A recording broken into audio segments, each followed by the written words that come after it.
Ontario is a regulator, an educator, a thought leader, and an advocate. We protect the public. We advance our profession. We guide our CPAs. We are CPA Ontario. And by viewers like you. Thank you. In the past few years, Canadians have learned more about the history of how this country has treated Indigenous people, but perhaps not enough about the knowledge and traditions of those peoples. Tonight, journalist Tanya Talaga joins us to discuss her podcast on the 7 truths that help guide Anishinaabe life.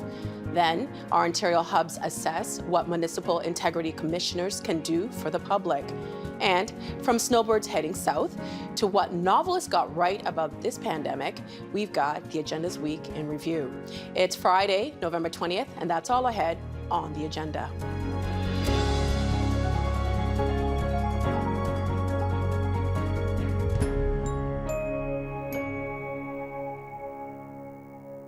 Next week, as part of Amazon's inaugural Canadian Audible original series, author and journalist Tanya Talaga takes listeners on a journey of learning. It is both a departure from and a continuation of her previous work, which exposed racism and the terrible toll it's taken on Indigenous people in this country. The podcast is called 7 Truths, and it brings Tanya Talaga back to our airwaves tonight from Toronto. Hi, it's really nice to meet you, even if it's just virtually. Honey, I've been a fan of yours for a long time, and so it feels like we know each other through social media, but yeah. I'm sad that we don't get the chance to actually physically meet, but I know that'll happen. She makes joke for saying that because I'm a huge fan of yours. So most of us know you from your writing, from your books, your newspaper columns. What spoke to you about doing a podcast?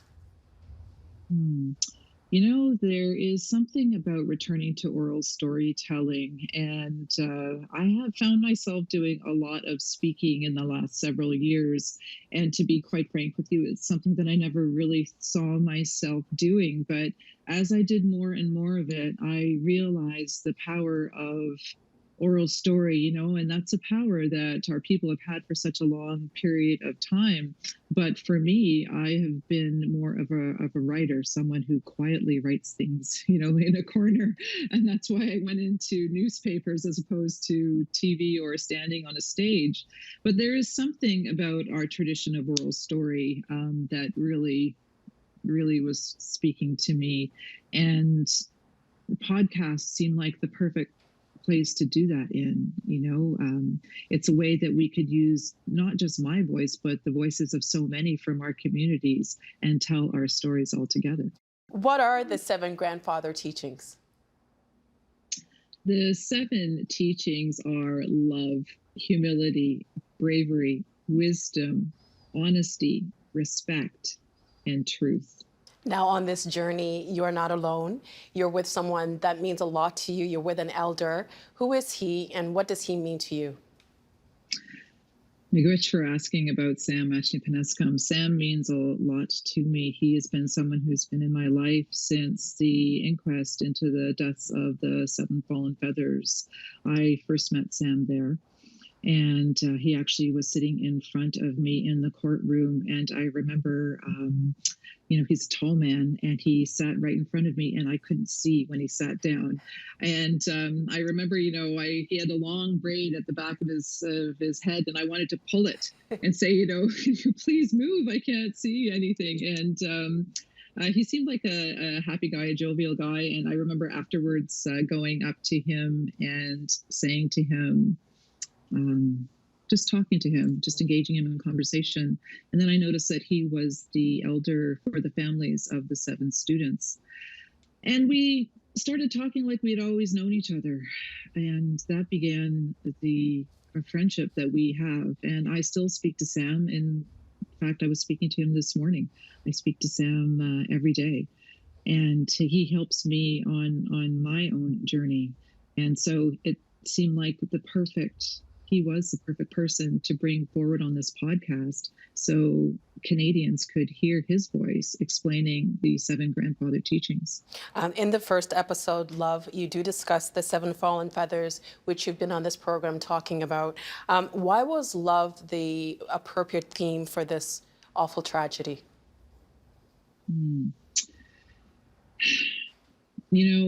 It's important that we remember that we're motivated by love. Love for our community, love for the people in our community, love for our ancestors, love for those that we have lost, love for our children.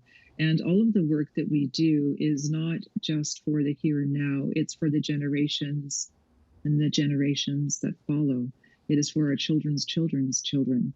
And so when I was thinking about the teaching of love, I was thinking about Sam. I was thinking about the love that he has for our people, the love that he has for our community, and all of the things he's weathered in his life. Sam is a survivor of 3 Indian residential schools, and he still gets up every day. He's positive. Sometimes he can get he can get a little angry and, wonder why things are the way they are. But in his heart, he's got his teachings, and his role is to pass those teachings on to others, to help inspire us to keep going, to keep fighting for our people. And that comes from love, a place of centered love that we all have. You mentioned that the podcast, you're telling stories from different people. You also share yourself a lot in this podcast, which I really appreciated, because I can understand it's not a very easy thing to do. I wanted to share a clip from one of the podcasts from the Love episode. Let's take a listen. How can I walk a life every day of understanding, of peace and love, when our children are still dying in the waters of Thunder Bay? When our women are still being targeted and going missing, when our people are still incarcerated or shot and killed by police at high rates? How do I put aside the sorrow and anger of our society's failure to not judge a person by the color of their skin, but by the quality of their soul? The thing that stuck to me in my head is, how do you move every day and do this work? And that part where you said, how do I put aside the sorrow and the anger? How do you do that? That's a tough one, isn't it? We all move in these circles to various degrees. But as an Indigenous person, you carry these things with you, and love motivates me. It's hard. It's hard every single day, waking up, wondering, what are you going to hear this morning? What are you going to hear has happened in Thunder Bay, or that has happened in one of our communities from coast to coast to coast? We live with this every single day. We live with police violence. We live with the fact that our people are populating the jails at just incredible levels. We live with the fact that our women are still going missing and are still so badly treated in this country. We live with 2 tiers of justice. We live with our people still fighting for their basic treaty rights, for basic human rights, for the right to having clean water. How does one every day go forward and say, today I'm going to keep going, and I am going to try and put on a brave face and a happy face? We do so through community. We do so through the people that we stand with. And I have to say that the people that I know and the people that are working for Indigenous rights across this country are wonderful. They are our youth. They are our elders. They are our leaders. They are our friends, our sisters, our brothers, our aunties, our uncles. And without them and that support, that continuum that we all feel, I don't think I could do this work. And without them, I know I couldn't actually. I came to this country as a refugee when I was maybe 10 years old. And I didn't really know very much about Indigenous people. And I'm ashamed to say that I didn't learn it in school. I only started to learn about it more when social media, like on Twitter. And, I feel great shame in that. Even when I look at certain words, I can't pronounce them.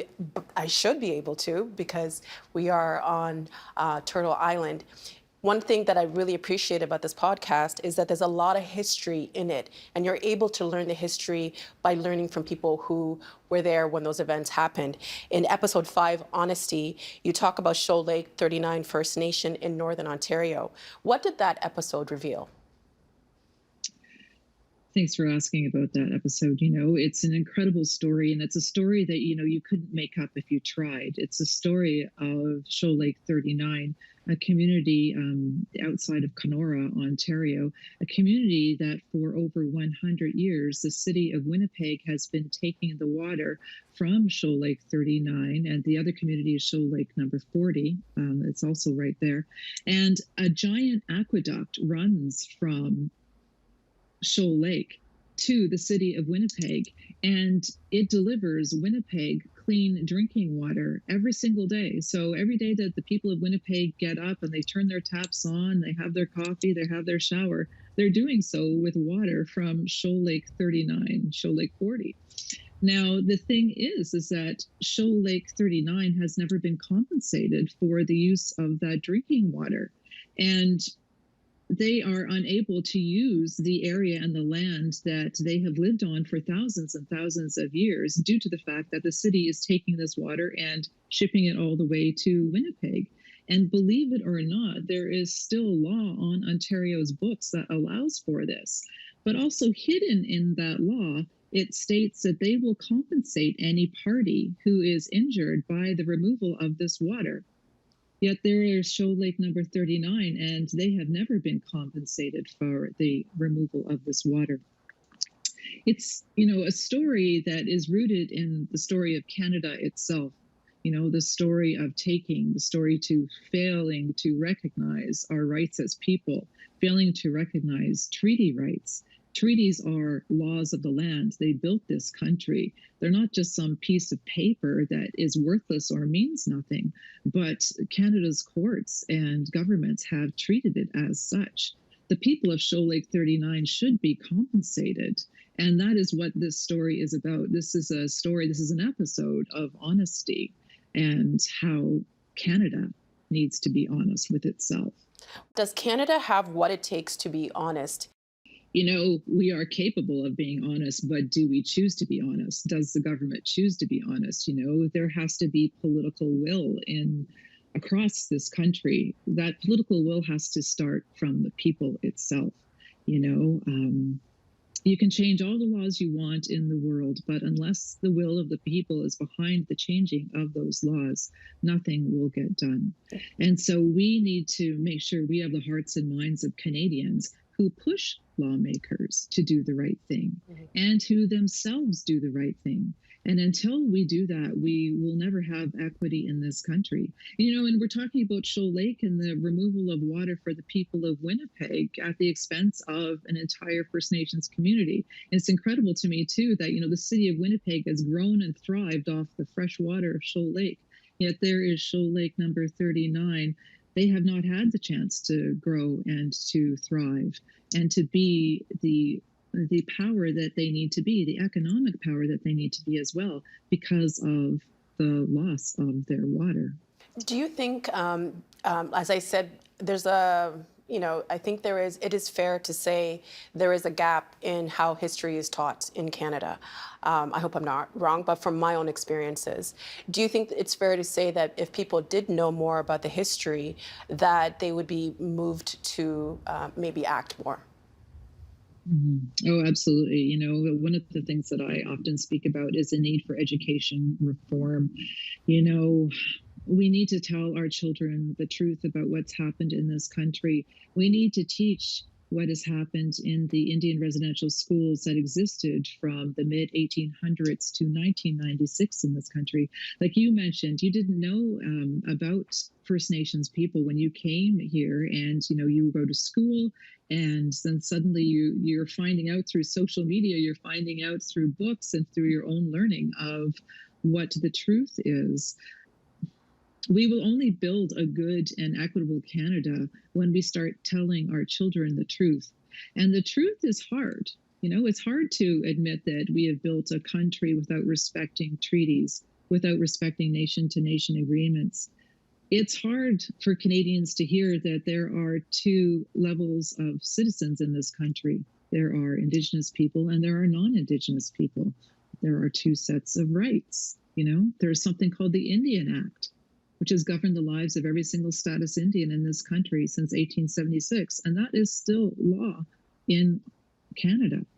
I think Canadians too. We do have we know very much. We know a lot about American history, and I thought it was interesting that through the podcast you compared the Indigenous struggle in Canada to the Black Civil Rights Movement in America.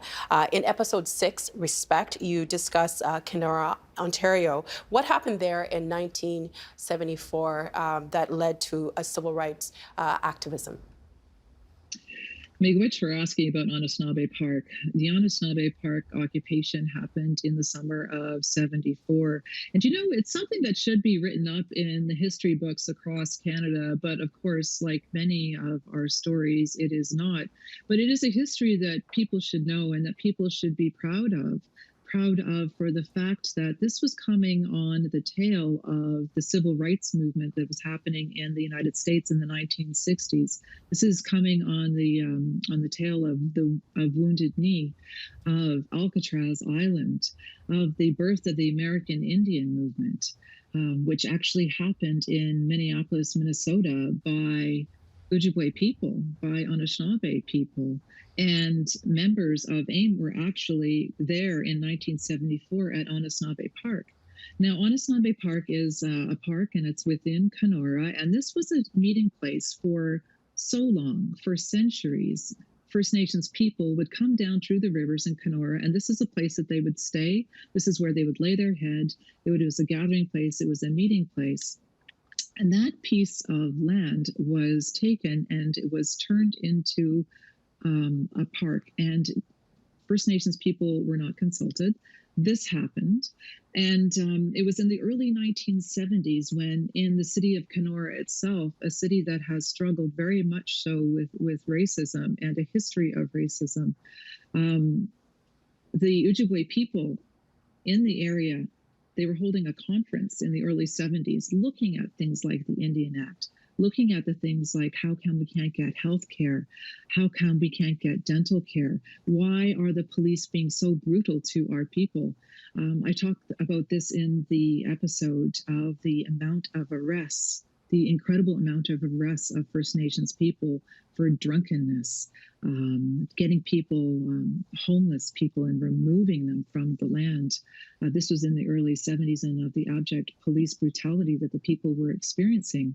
So a conference was held. A conference was held by the Ojibwe Warrior Society, which is a group of First Nations people who live in the area, and said, you know what, this isn't okay anymore. And through that conference, it turned into an occupation of the park. And the occupation lasted, and it lasted. And we tell the story from one of the key figures who was there at the time, Lynn Skeed. And it's really quite amazing listening to her voice, because she is a female warrior. She is someone that we need to hear. And I'm so grateful that she was able to talk to us. Her partner was Louis Cameron, and Louis Cameron was one of the Ojibwe Warrior Society founders who started the occupation in the park. And just an aside to that, they have a son. They have a son named Tyler. And Tyler is also in the podcast, and he's reading the words of his father, remembering the days of the park, because Louis Cameron is no longer with us. And these voices of Louis Cameron and Lynn Skeed are voices that we need to hear. They are voices, and since the early 1970s, have been pushing for the exact same reforms and equities that we are still asking for today in 2020. There's another voice that we do hear on the final episode is somebody that's no longer with us. In the final episode, Truth, you discuss the death of Barbara Kentner. Who was she? Barbara Kentner was an Anishinaabe woman. She was a single mom. She was a loving sister. She had a family that loved her very much.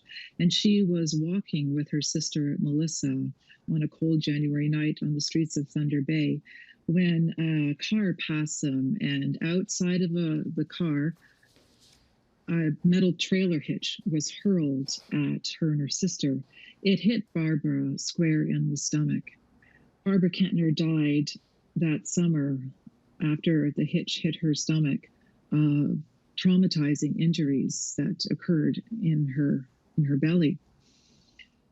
The story of Barbara Kentner is a story that speaks of truth. It speaks of the truth of what is happening to our women and girls in this country. It speaks to racism that Canada still has not faced. It speaks to the racism of Thunder Bay. It speaks to why it is our people can't seem to walk down the street have racist insults hurled at them, pieces of garbage hurled at them, or in this case, a metal trailer hitch hurled at her.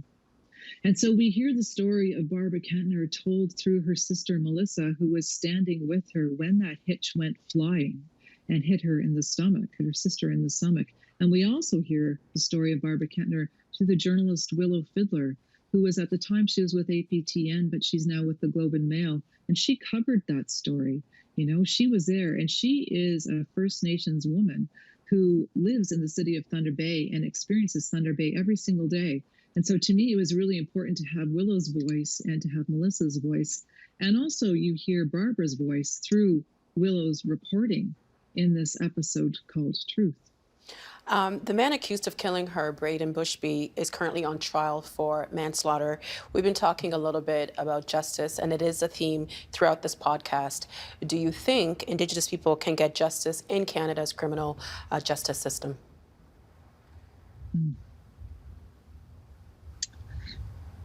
No, I don't. I think that we really need to change the system that we have now. It is a system that was set up not to defend and protect Indigenous people. Quite the contrary. You know, you can just see the fact that, you know, I talked about this earlier about the prisons overflowing with First Nations and Métis, Inuit people. Why is that? You know, why is it that we have had a police force that in the last several months, many Indigenous people have died at the hands of the police? You know, when George Floyd died in the United States, I was mindful of what was happening in Canada, and many Indigenous people were mindful of the loss of life that our people have had at the hands of police here. You know, it starts from there. It starts from there. It looks into the court system. Why is it that it takes so many years for our land claims issues to finally come to pass, to finally be heard? Why is it that we are not properly represented in the justice system? You know, we are overrepresented in the prisons and underrepresented in the system itself. When you look at judges, when you look at lawyers, when you look at people that are stenographers, can we find justice in this country? We need a new way of doing things. And that's going to take, again, political will of everyone to realize what has happened in this country for the last 153 years has not been working, and we need a new way forward. We have about a minute and a half left. One of the episodes is titled Humility, and it kind of stuck with me because I think humility is on the individual to figure out how they can be better, what the role that they play. Humility, what role can humility play in these 7 truths with non-Indigenous people in Canada? You know, I thought a lot about that too when I was writing Humility. I was thinking of, you know, this particular story, and this is a story that I hope, an episode that I hope people listen to, about 2 women, the relationship between 2 women, an Indigenous woman and a non-Indigenous woman in Thunder Bay, and of the birth of the Nietzsche Art Studio, and what it means to be an ally, and what it means to be humble, and what it means to recognize your place in society and giving space and voice to someone else. And when I was thinking about this episode, I was thinking, you know, there are so many lessons here for everyone in Canada. There are lessons of humility that we need to hear. We need to make space for other voices. We need to make space for First Nations voices. And we need to examine what it means to be an ally. You know, someone may think they're being a good ally, but are they? You know, It's difficult. It's difficult to unteach what you've been taught as a child, what you have grown up in, systems that you have grown up in, education systems, justice systems, government systems, systems that are there's systemic racism. That's where the term comes from. It is embedded. And the systems it's like they're drinking their own water, their own Kool-Aid. We need to take that away and to start afresh and make new systems that are free of the past. Tanya, it's been such a pleasure to speak to you. Congratulations on this podcast. I really, I felt the connection between you and Sam, and seeing what's happening right now with our elders and COVID-19. It just brightened my heart. And hopefully one day in the after times, maybe we can meet up and I can buy Sam a Timmy's. You know what? He would love that, I would like to say, and I would love that too. Yeah, but I think Miigwech for offering us this opportunity. Miigwech for this time, and I know this is going to help people understand the history more, and the relationship between you is just great. Thank you so much for your time. We appreciate it. Miigwech, be well. You too.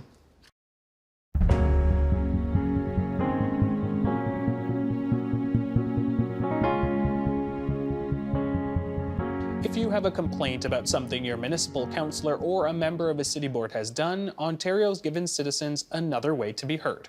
Integrity commissioners are now required for every municipality. Here's an overview of what that means. What is an Ontario Integrity Commissioner? Integrity commissioners investigate complaints of breaches of conduct by municipal officials. Commissioners are appointed under Section 223.3 of the Ontario Municipal Act. As of 2019, all Ontario municipalities are required to have an Integrity Commissioner. The Commissioner's work begins when a complaint is made that a civic official has contravened a code of conduct. Complaints can be filed against councillors and members of civic boards. Anyone can file a complaint. The Commissioner reviews the complaint and determines if an investigation is warranted. The municipality and municipal boards must give the Commissioner information needed to investigate the complaint, such as financial records, electronic data, reports, and files. Once the investigation is completed, the Commissioner makes a recommendation to the Municipal Council. If a contravention of the Code of Conduct has occurred, the municipality can impose a penalty. Penalties range from a reprimand to a 90-day suspension. Justin Chandler covers Hamilton Niagara for Ontario Hubs, and he joins us now from Hamilton on why that should matter to citizens at large. Welcome to the show. Hey, thanks for having me. All right, so now that we know what integrity commissioners are, why are they needed? Well, essentially, this is an accountability office that allows people more direct accountability when they want to report something that they think may have gone wrong with a councillor or with a local board. So the reason that this is important is we do have other accountability offices in Ontario, for example, the Ontario Ombudsman, which the Integrity Commissioner is sort of buried underneath. But whereas the Ombudsman looks at bigger picture things, for example, the crisis in long-term care homes, the Integrity Commissioner can actually look at that person who sits on the police board at your council who's looking after a particular portfolio of money or something like that. So it gets a lot more granular, but these are still important things that affect the neighborhood. As we noted, this was made mandatory in 2019. I'm sure people are wondering, why should they care about the appointment of an integrity commissioner in their town or city? Well, again, it's something that this is your neighborhood, it's your town, it's your city, and there's rules that have to be followed for the people who govern them. So these are people who are tasked with enforcing those rules. And whether or not you care about the rules, they're doing it with your money. So that's another reason to care, is because in the end, it's the municipality that's fitting the bill for this. And these can be quite expensive when we talk about at the end of the day when these reports are done. How high can they go? Well, that really depends on how many investigations are happening. Integrity commissioners can also bill for advice. So councillors, if they think they might be running afoul of, say, a conflict of interest rule, they could talk to the integrity commissioner and they can bill for that advice. And it's said that that can be a bit of a cost savings. But these investigations, for example, in Port Colborne this year, hit up nearly 40,000.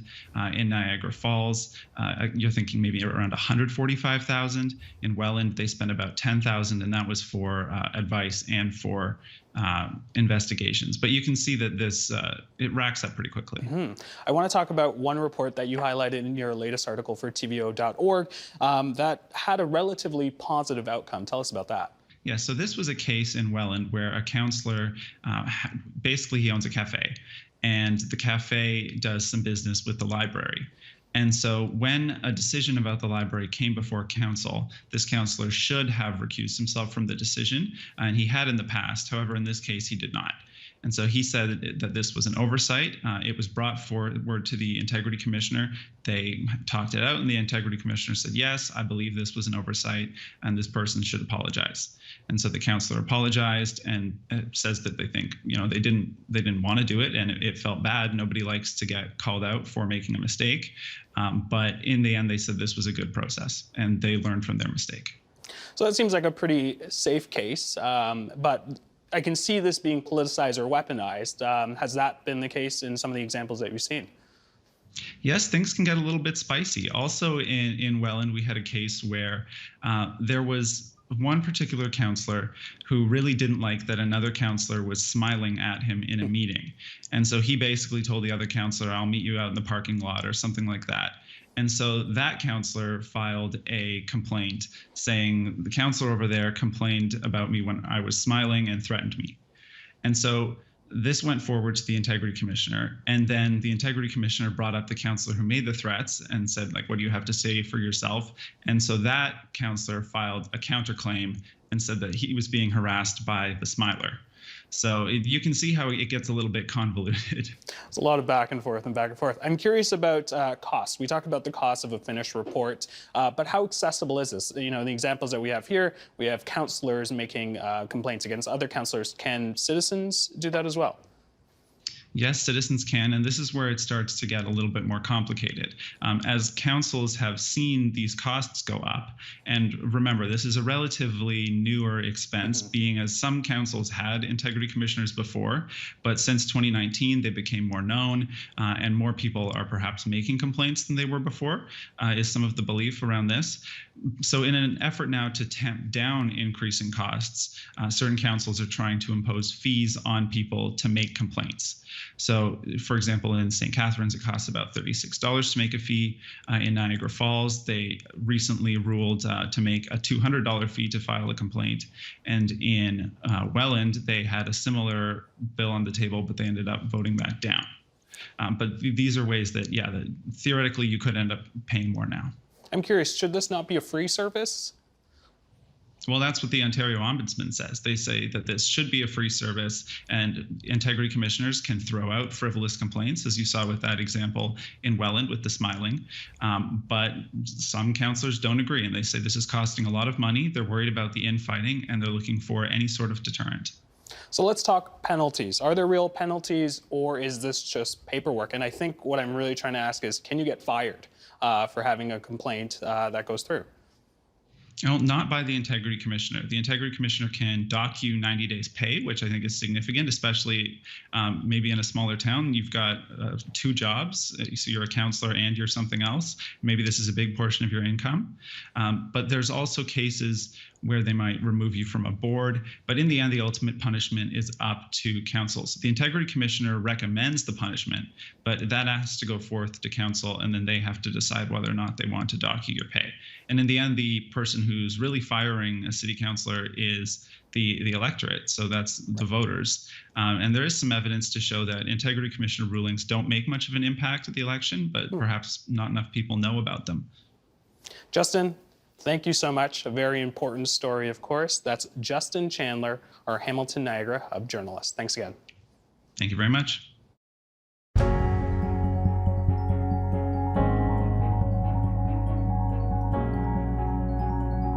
The agenda this week: consider the state of modern Iraq, track the flight of snowbirds in a COVID winter, assessed whether Ontario's progressive Conservatives have gone too moderate for their base, and heard how local libraries are lending more than just books during this crisis. The Agenda's Week in Review begins with 3 novelists reflecting on how they wrote about the pandemic before it was even upon us. Emily, it's been 6 years since you wrote Station 11, which also presages the end of the world by a pandemic. And I guess I'll ask you the same question. Did you have a hunch when you wrote it that a massive global pandemic that was going to kill hundreds of thousands of people was on its way? Not specifically, but what very quickly becomes clear if you research the history of pandemics is that the history of humanity is a history of pandemics. You know, we've just been struck by one pandemic after another. And what really struck me in the research for Station 11 is that epidemiologists talk about pandemics really in the same way that seismologists talk about earthquakes, which is to say that no serious person asks, I wonder if there will ever again be another earthquake. You know, there will always be another earthquake, and there will unfortunately always be another pandemic. It's just part of our history. That is true, and yet even as recently as SARS, which was 2003, we got the sense after SARS was over that, phew, okay, yes, 44 people died in Toronto, but it wasn't as bad as it could have been. Thankfully, we have dodged that with no thinking that the next one was just around the corner. Do you have any idea why we think that way?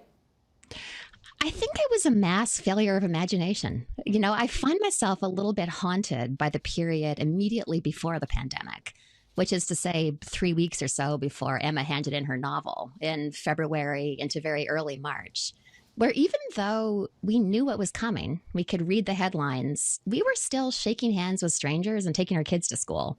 You know, so it's like that condition of knowing but not knowing something at the same time. I think it somehow seemed unimaginable, even when it was being reported in the New York Times, which, you know, is probably more for a psychologist to comment on than me, but I am fascinated by it. Indeed. Boy, this is neat. We're going to put up a graphic now, which, because you did a lot of research too, and here's the pandemic you recreated. Sheldon, you want to bring this graphic up? Here we go.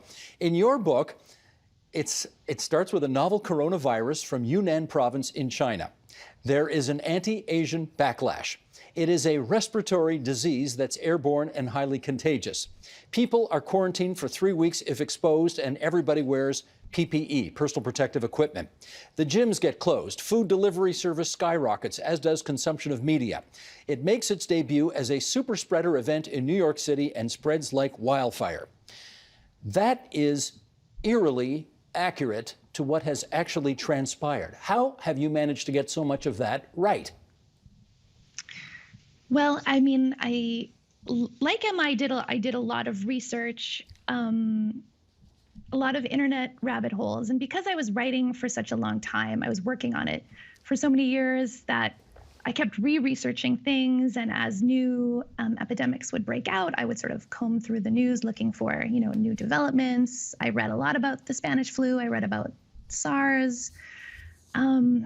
I went and read a lot of epidemiology papers showing, you know, the modeling of how infectious diseases spread and how that can be impacted by community mitigation strategies like social distancing and quarantine. So, you know, all this information is out there. You know, as Emily mentioned, epidemiologists have been saying it's not a matter of if, it's when it was going to happen. But I just have to wonder, when COVID-19 hit and then all of these things started happening, did you start to say, oh, wow, that's like in my book. Oh, wow, that's like in my book. Oh, my goodness, that's exactly like, I mean, did you have those moments? Yes, completely. The whole sort of beginning of COVID-19 unfolding was just a long, prolonged moment like that, for sure. Given your ability to predict the future, did you then go out and buy a lottery ticket? This is not the kind of lottery that anyone wants to win, so no. Emma, let me take you back again to 100 years ago, and governments then, as they did today, or as they're doing today, are trying to give, I guess, the best advice they can to the population. We can have great debates about it today as to how well our governments are advising us on what to do. What's the verdict on how well they advised people back then? One thing I've been startled by this year is how often the politicians in every era give very mixed, weasel-tongued messages, because they're never simply trying to give scientific advice. They're trying to do things like boost the economy, So back then, just as now, there was a lot of vague reassurance or or even a way of talking about the illness that effectively blamed the victims. They would say things like, don't be defeatist, that'll let the germs in, which is a bit like Boris Johnson saying, stay alert, or ways of implying that if you get it, it's because you made a personal mistake rather than because there was no good policy in place. Lots of blaming the poor for pre-existing conditions, blaming those who live in crowded conditions for the fact that, they are going to pick up things from each other. So a lot of emphasis on individual responsibility really makes no sense when you're talking about, invisible microbes. So I put a lot of government propaganda into my book because I wanted to capture that weird sense in which, the advice you're getting from the authorities might really be intended for crowd control rather than intended to truly give you the most up-to-date information. So writing this book has made me feel passionately pro-science rather than pro-politicians, and a feeling that in every era we need to find our Dr. Fauci's and our Theresa Tams and cling to them as they attempt to work out what's actually true rather than what's politically advisable or expedient. What do you now do differently because of the pandemic that you might not have thought of doing that way, but now you do, and probably will continue to do so? Well, definitely the online programs for children, story times, are ongoing. We've also expanded it into some more workshops for youth and teens. So right now we're running a yoga workshop series for kids, and that's ongoing. Also, we did curbside pickup for patrons once we were allowed to have the doors open somewhat. And that's been very popular as well. We always did a certain amount of outreach to patrons who couldn't come to us. We would deliver to them as needed, but it's become much more of a staple. People look forward to being able to pick up their bag of books to go. And Vickery, how about you? What do you do differently now that you're going to continue to do differently? Well, I'll tell you, a big area of development for us is with food banks.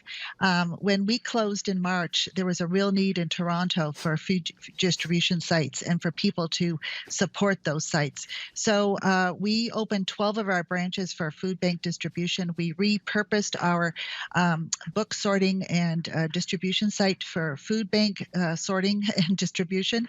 Our staff volunteered for those sites, and we delivered food to thousands upon thousands of people in Toronto with the support and the leadership, of course, of the Daily Bread Food Bank and North York Harvest Food Banks, and with the City of Toronto. But what's interesting is now that we've opened 2 of those locations in the northwest area of Toronto, still need those food bank sites, and so we're still operating food bank distribution from those libraries now, even after we've opened.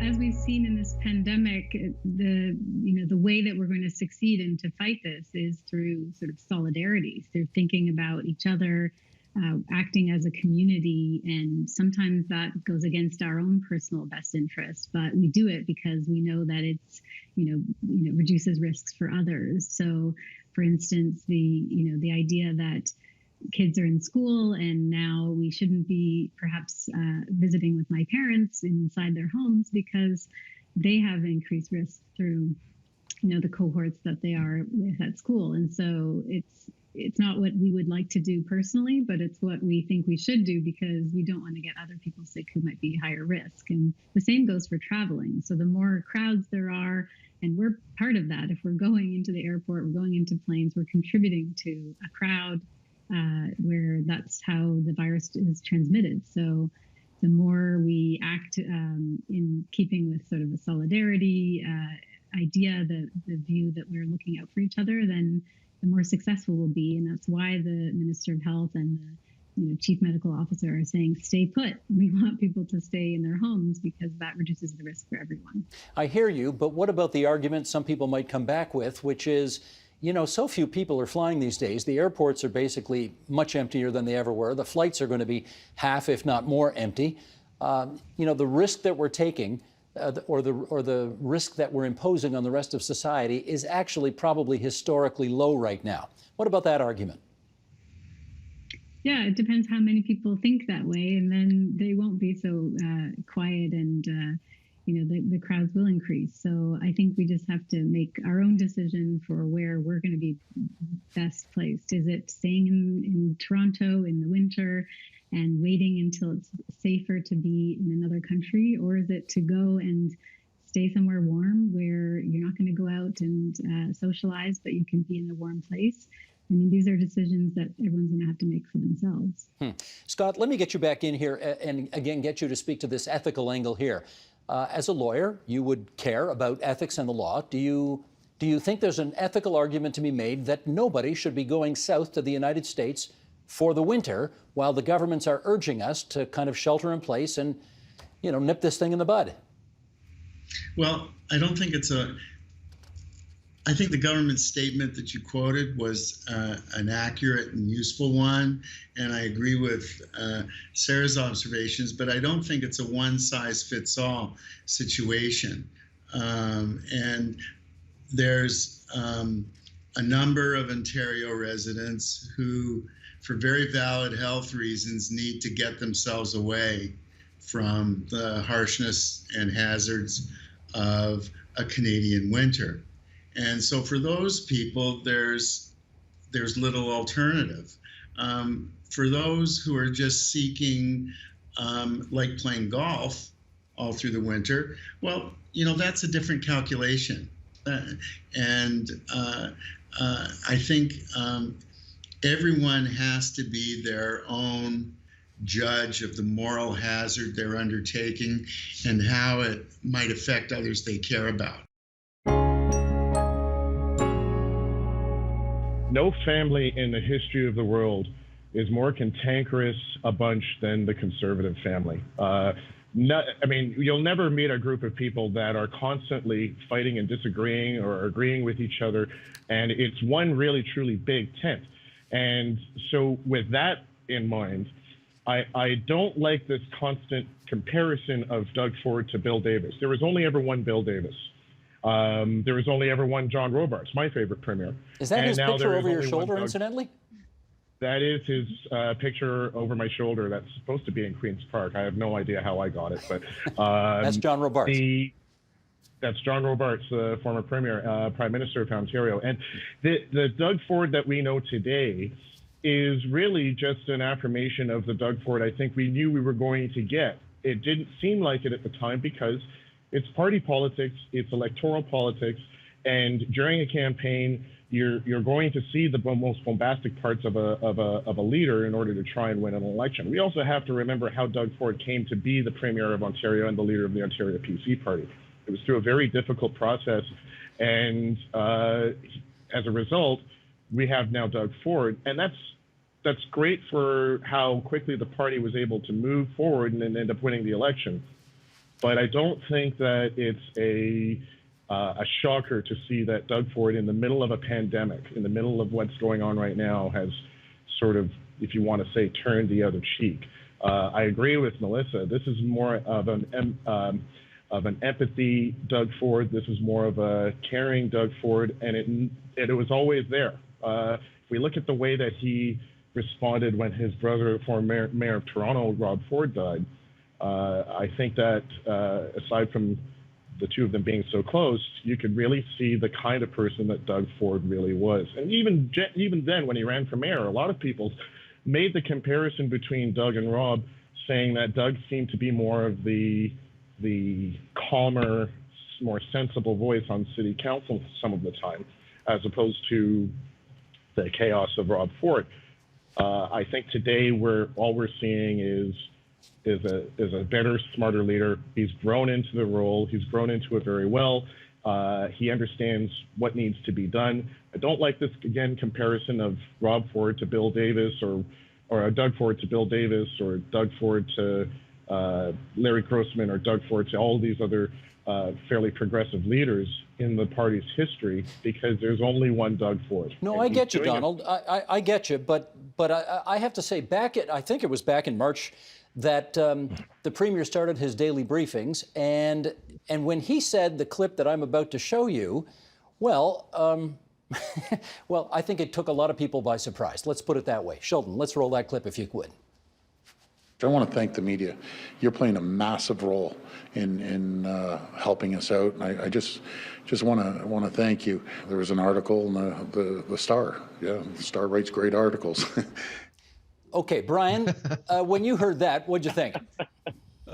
Look, Star does write great articles sometimes, and you know, in the media, we are competitors at times, and we also will read each other's stuff, watch each other's stuff, and yeah. So was I surprised by that? Not necessarily.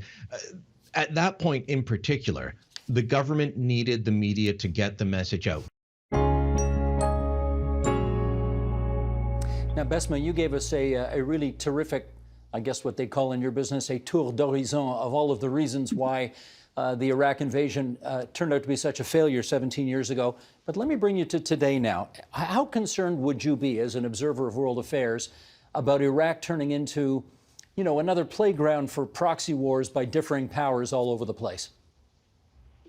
It's a disaster. It's a disaster, and that's exactly what it is today. It's a place of proxy for mostly the Americans and the Iranians, who frankly are not brave enough to fight each other in their own countries, but use other countries in the Middle East, Iraq being by far, you know, the place where most of this is happening in terms of a playground, if you will. Certainly Lebanon, Syria, and to a lesser extent, you know, in Yemen. But, you know, this is a real big challenge. And of course, this really plays into what both want, which is, you know, low cost to them, but high cost to the civilians, Iraqis on the ground. And, you know, Iran, of course, has become such an important influence inside the country to the detriment of Iraq, particularly in terms of its sovereignty, its sort of nationalist desire to basically stand on its own 2 feet, as I sort of alluded to. A lot of that is economic, but it's also very political. They have basically bought so many of the politicians in Iraq. Some of that has some, I don't want to say religious loyalty, because I think it's deeper than that. It's very much political. They are offering money. They have bought these politicians, and at the expense of the Iraqis, who frankly want to have, in so many cases, I know we're going to talk about the youth movement, who want to have a country that not only stands on its own 2 feet, but makes policies in the interest of Iraqis, not in the interest of Iranians. And so that is a real big challenge. And I'm afraid to say that is one of the, you know, worst legacies that the Americans made. I mean, they effectively made these two countries that fought a war, you know, at the political level to be, you know, best friends. And that is really, I think, a consequence of how not understanding local dynamics and more importantly, creating those kind of avenues of destroying the economy that allow the Iranians to penetrate. Louisa, I want to ask you about military presence there right now. I think it's fair to say Barack Obama saw his mission as making sure that America didn't get into any more wars when he took over. And I think it's also fair to say that Donald Trump saw his mission in terms of international affairs as bringing American troops home. And I gather there's going to be another troop withdrawal in the near future, down from 3,000 to 2,500 U.S. troops by early next year. What's the thinking on the ground in Iraq about that move? I mean, I think a lot will hinge here on how this troop drawdown now takes place. The fact of a drawdown is not necessarily a new thing. It's been several years since the Islamic State were formally defeated here. And in the years that have followed, there have been, withdrawals on a sort of steady, rolling basis. You have seen the US-led coalition taking more of a backseat in the military operation. So this has been happening for a while. What is different now, as your guests have said, is the context, is rising tensions across the region between Iran and the United States. This is an area where the fact of a US troop presence has been used to hit the United States by Iran. The two have sort of sparred, the two sides have sparred repeatedly. And if there is any degree of chaos or uncertainty in the drawdown, I think that could spark further instability. It could be capitalized on as a moment of weakness by the Iran-backed militias who are stationed here and do have their eyes on the coalition. Besma did mention a moment ago that we wanted to talk about the youth movement in Iraq, so let's do that right now. And Waleed, I'll get you to start on this. There was something called the October Revolution last year. What was the root of the issues involved in that? Well, I think our two other panelists have covered this very, very well in the sense is when you have 17 years of absolute obliteration of a society and a country, and as I mentioned to you, there are kids that have been born at 2003 and up. Most of these kids, if they became orphans, they've seen absolutely nothing but war, chaos, and death and destruction. So in a sense, it's a recipe for disaster that it could lead into one of the two conclusions. I was a cynic before where I thought Iraqis will never rally up, will never actually stand together and then rise up to that, because to Besma's point, I was looking at the older generation and they're all kind of oligarchic, if you will, or oligarch wants to be.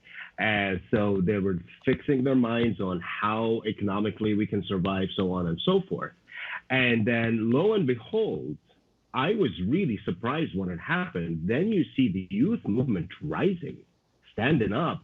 And I was one of the people at the beginning, and I was like, oh, there must be a play over there. It will be politicized. It will be this. It will be that. But then I had friends on the ground over there, and they were sending me videos. They were telling me what's going on. And it's real. What they've done was unbelievable.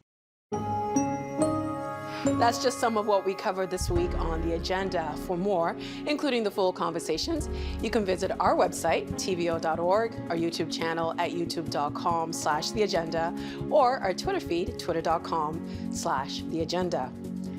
And that's it for this Friday, November 20th, 2020. Next week, we'll assess Ontario's efforts at containing COVID-19 in long-term care homes, learn how the Eastern Ontario town of Cornwall handled its feral cat crisis, and look into how conspiracy theories are hurting efforts to deal with the real problem of human trafficking. I'm Nam Kiwanuka. Thank you for watching TVO and for joining us online at tvo.org. Have a terrific weekend, and Steve will see you on Monday.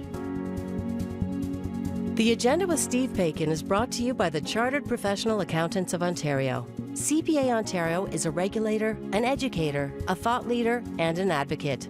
We protect the public. We advance our profession. We guide our CPAs. We are CPA Ontario. Ontario Hubs are made possible by the Barry and Laurie Green Family Charitable Trust and Goldie Feldman. And by viewers like you. Thank you.